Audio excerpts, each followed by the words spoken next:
1000 wong. Dereng tahu. Nek panjenengan layat 1000 wong berarti panjenengan pendak dina layat sak suwene 3 tahun. Iki layat, sesuk neh layat, sesuke layat, sesuke meneh ora enek layatan golek nang rumah sakit. Pak sing pun sedo sinten Pak? Enten napa ajeng layat? Sebabe napa? Nggo ganti kula mboten rawuh pengajian. 3 tahun layat itu iso ngimbangi pengajian ngeten iki. Lho apa betul? Iya, betul. Kenapa? Panjenengan rawuh layat belum tentu menambah iman. Ning sok-sok malah nambah dosa. Coba panjenengan rawuh layat, ora nyolatke sok-sok, ning malah ngrasani. Iki sing mati sapa to? Si fulana ben karepe. Iki sing nyolong sandal nggonku kaya. Ya Allah. Iki layatan malah ngrasani kan malah tambah dosa. Bukankah ketika kita ngrasani Bapak Ibu, Rasulullah Shallallahu alaihi wasallam bersabda bahwa nanti ada orang-orang yang muflis, orang-orang yang bangkrut. Siapa itu ya? Wahai sahabat, sahabat menjawab, orang yang bangkrut adalah orang yang tidak memiliki harta benda. Maka Nabi menjawab, bukan itu untuk umatku. Orang yang bangkrut bagi umatku adalah dia datang kepada Allah membawa pahala sholat. Dia datang membawa pahala zakat. Dia datang membawa pahala puasa. Berarti puasanya diterima, sholatnya diterima, zakatnya diterima. Tapi ketika menghadap Allah, pahala itu habis diminta oleh orang-orang lain. Siapa itu? Yang pernah kita zalimi. Masya Allah. Awake dhewe nek ngrasani tanggane dhewe, wis pahalane dhewe mencolot neng kono. Maka Imam Hasan Al-Basri, nek enek wong ngrasani dheweke dibayar, Pak. Jadi enek wong laporan, Pak, nggih enten apa? Jenengan wau dirasani si fulan. Oh nggih to, nggih, langsung ngambil duit bayar. Kenapa? Karena pahalanya datang kepada Imam Hasan Al-Basri. Masya Allah. Ora sah rekoso. Oh panjenengan salat tahajud rekoso lho. Sakpole kok mung diwenehke wong. Pak, apa iya to, Pak? Masa ngono? Jangankan di akhirat, Bapak Ibu. Contoh ten donya gampang. Kula caosi contoh. Panjenengan sekesuk saka esuk tekan sore golek duit 100.000 rekoso mboten? Rekoso gitu. Direwaki tuangi esuk arep golek baten 100.000. Ning delalah, iki rekoso lho iki. Pas numpak motor enek bangju. Lirak-lirik, ora enek polisi. Lampune abang, cleng. Rene polisi buat langgar, penculut, bae polisi yang ngarepe. Prit, ayo, astagfirullahaladzim. Denda, pinten 150.000. Loh, gurung langgar bangjo lho. 150. Padahal sedina golek 100.000. Tak rugi niku.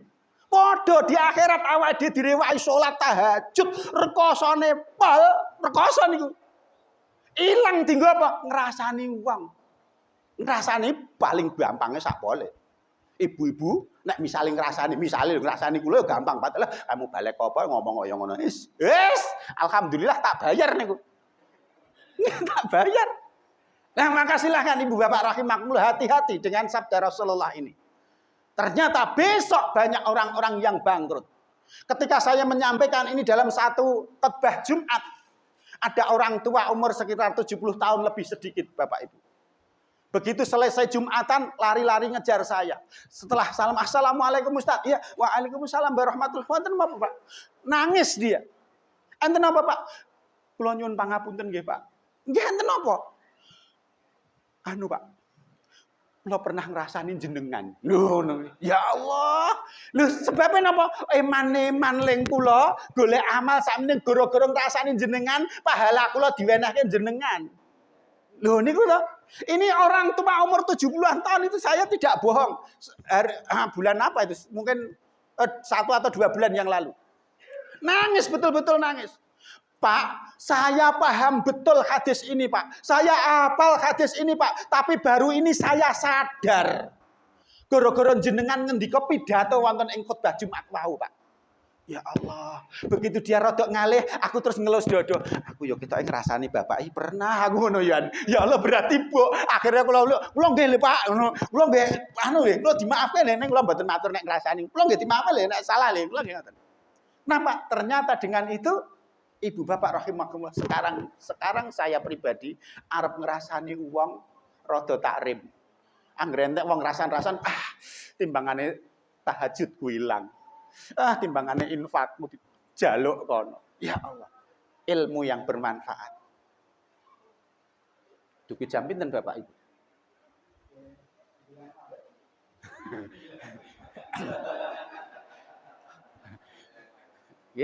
Yang pertama, ilmu yang bermanfaat.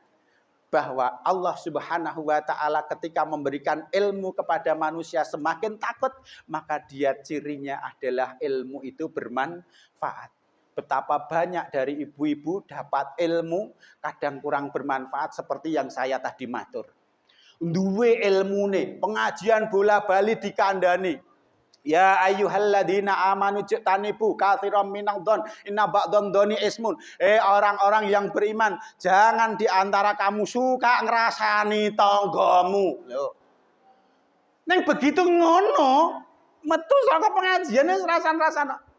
Alhamdulillah sakniki kathah sing ditutup tutuke. Dadar rasan-rasan ya rekoso saiki. Tapi itulah godaan syaitan luar biasa. Maaf ibu bapak rahimakumullah. Misalipun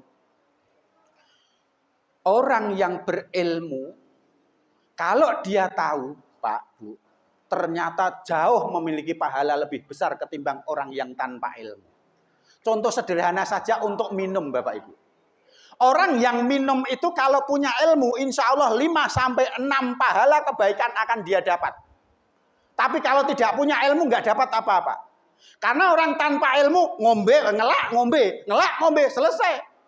Nggak ada perhitungan apa-apa. Tapi kalau punya ilmu, contoh misalkan ngeten. Kula misalnya duwe ilmu, kok ngelak, enten wedang. Niki contonipun. Oh Rasulullah paring dawuh, kowe nek arep ngombe aja nggunakake tangan kiwa, maka saya pakai tangan kanan. Loh, wis satu pahala. Begitu pahala yang pertama sudah dapat, oh Rasulullah paring dawuh, nek iki panas aja bak sebul. Oh, rata sebul wong iki panas. Berarti pahala yang kedua.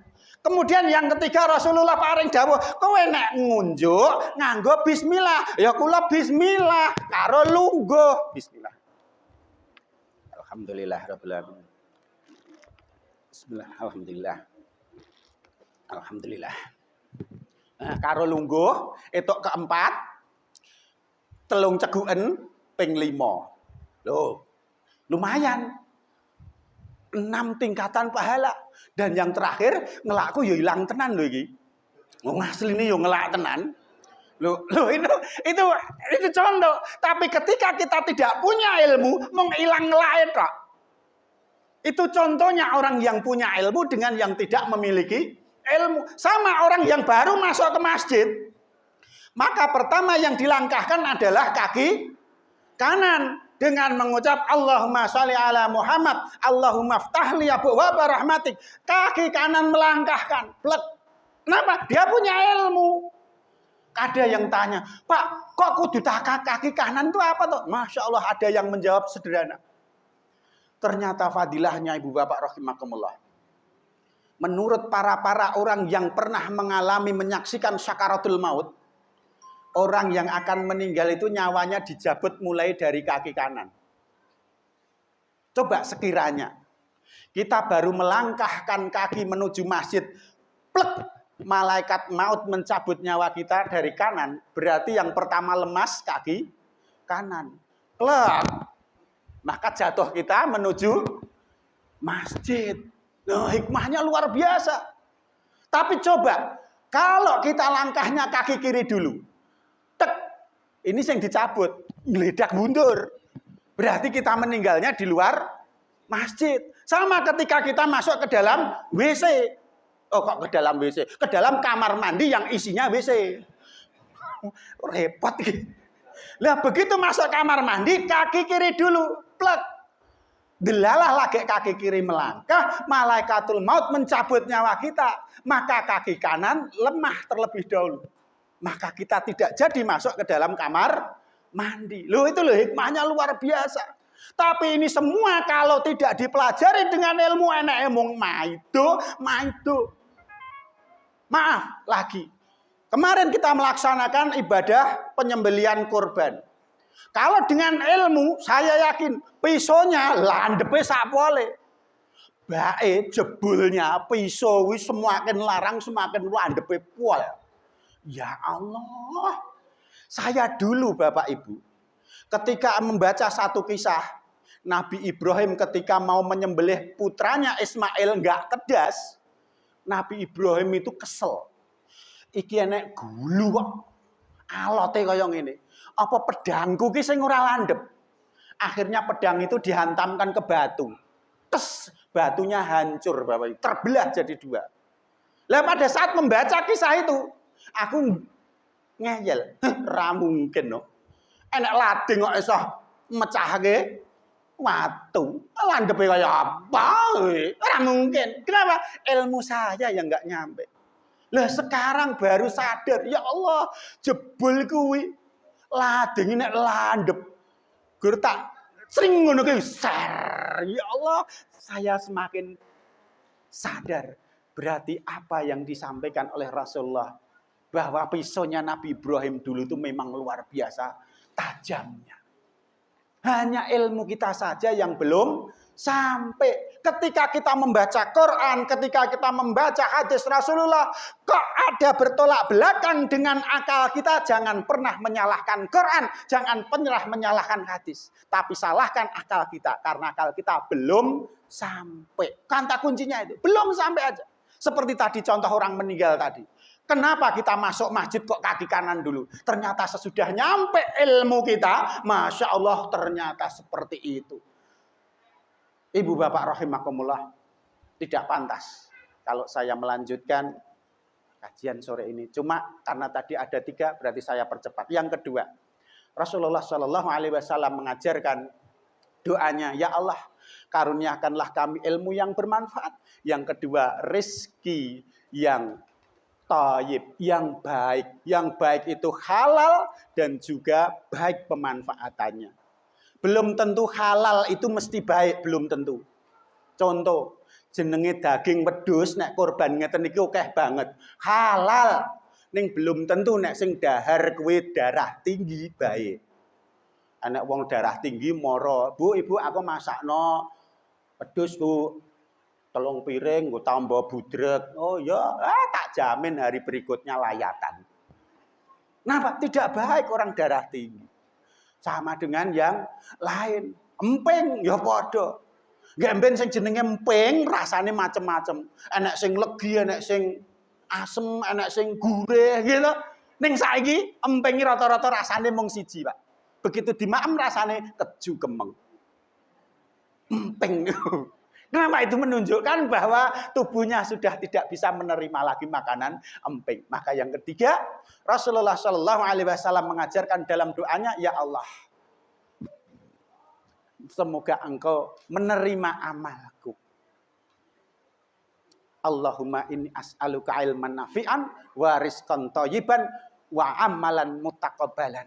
Amal yang engkau terima ya Allah. Jadi kadang kita beramal seorang diterima. Nah, nauzubillah. Iman. Syarat amal diterima itu 1 ittiba Rasulullah Shallallahu Alaihi Wasallam, yang kedua ikhlas karena Allah Subhanahu Wa Taala. Yang terakhir Bapak Ibu, bukankah amal itu setiap saat dihitung oleh Allah Subhanahu Wa Taala, sekecil apapun amal kita akan dihitung oleh Allah Subhanahu Wa Taala, dilipat gandakan oleh Allah Subhanahu Wa Taala ketika kita ikhlas. Maaf, saya beri gambaran angka 0 Bapak Ibu. Angka 0 itu adalah angka yang sangat cuil sekali. Kebetulan saya ini latar belakang saya adalah guru matematika Bapak Ibu. Jadi saya sedikit tahu akan angka 0. Angka 0 itu adalah angka yang cilik banget. Nek jenengan iso ngatosaken contonipun misalnya kula duwe permen siji. Piye carane permen siji niki kula dom sak jamaah niki adil Bapak Ibu. Entuk rata kabeh caranipun pripun? Nah, diremuk belum tentu rata. Caranipun sederhana Bapak Ibu, nyun pangapunten. Oh jorok mboten. Mung contoh kok. Caranipun permen niku didilati siji-siji. Dilat. Saka ngarep alhamdulillah mburi dhewe pun blokekan. Maksud kula ngeten. Panjenengan habis jilat permen, setelah pulang ditanya, "Pak, tadi oleh-oleh tadi suguhannya Pak?" Ora enek suguhan. Salah. Kenapa? Wong nyatane ngrasake dilatan permen. Lah mung sak dilat ning lak eneng to. Sak dilat itulah angkandel Bapak Ibu. Ingat Allah Subhanahu wa taala berfirman, "Famay ya'mal misqala dzarratin khairan yarah." Sedikit akan diganti, dibalas oleh Allah Subhanahu wa taala. Saya sampaikan salah satu contoh. Misalkan tadi angka 0 Bapak Ibu. Muga-muga enggak, Bu. Nah, ini misalnya. Panjenengan korban dek wau dek wingi. Korban wedhus cilik. Cilik ning ikhlas. Mungkin diberi pahala oleh Allah Subhanahu wa taala 120 mungkin. Gandeng saking kok ikhlase banget dilipat gandakan oleh Allah dengan hanya memberi angka 0. Loh. Berarti 100 1250. Ning mung apa to? Mung amalan ikhlas lho. Pak piye ikhlas aku. Cilik rapopo aku duwene ya kuwi ya 1250. Ning nek panjenengan mbok korbane sapi gede banget. Pahalane nek perlu 1250 ning atine. Ndelalah ora diumumke.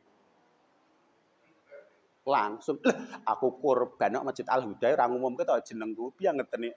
Sesuk aku pindah nek nu. Lho ning cilik lho iki. Cilik lho. Mung anyel lho. Anyel mergo ora diumumke. Kudune tok 1250. Karena hal yang sepele tadi, mergo kurang ikhlas mau tambahin 0. 0,125 remuk awake dhewe. Loh niki betul-betul filosofi angka itu bagi orang-orang yang berpikir. Allah ciptakan angka luar biasa. Ini bagi orang yang berpikir. Maka Bapak Ibu, nek ndek wingi kebacut, gelo ora diumumke tobato. Astagfirullah ya Allah. Kula mboten mikir pengumuman ya Allah. Mang tampa ibadah kula jatuh. Kula pengin 1250. Mboten 1/8. Mekaten ingkang saged kula aturaken Ibu Bapak rahimakumullah, nyuwun pangapunten. Akhirnya kita tutup, kalau ada sumur di ladang boleh kita menumpang mandi. Kalau ada umur yang panjang insya Allah kita ketemu lagi. Kalau ada sumur di ladang tanda petani kurang kerjaan. Kalau ada umur yang panjang, insya Allah kita ketemu di lain kesempatan. Kalau ada kaca yang pecah, jangan disimpan hingga berkarat. Kalau ada kata yang salah, tolong maafkan dunia akhirat. Kalau ada kaca yang pecah, siapa yang mecahin? Kalau ada kata yang salah, maafkan lahir dan batin. Kalau ada kaca yang pecah, jangan dibuang ke tengah parit. Kalau ada kata yang salah, tolong jangan diungkit-ungkit. Kalau ada kaca yang pecah, jangan disimpan di peti besi. Kalau ada kata yang salah, tolong jangan lapor polisi. Dan yang terakhir, kalau tak ada sumur di ladang khusus untuk ibu-ibu,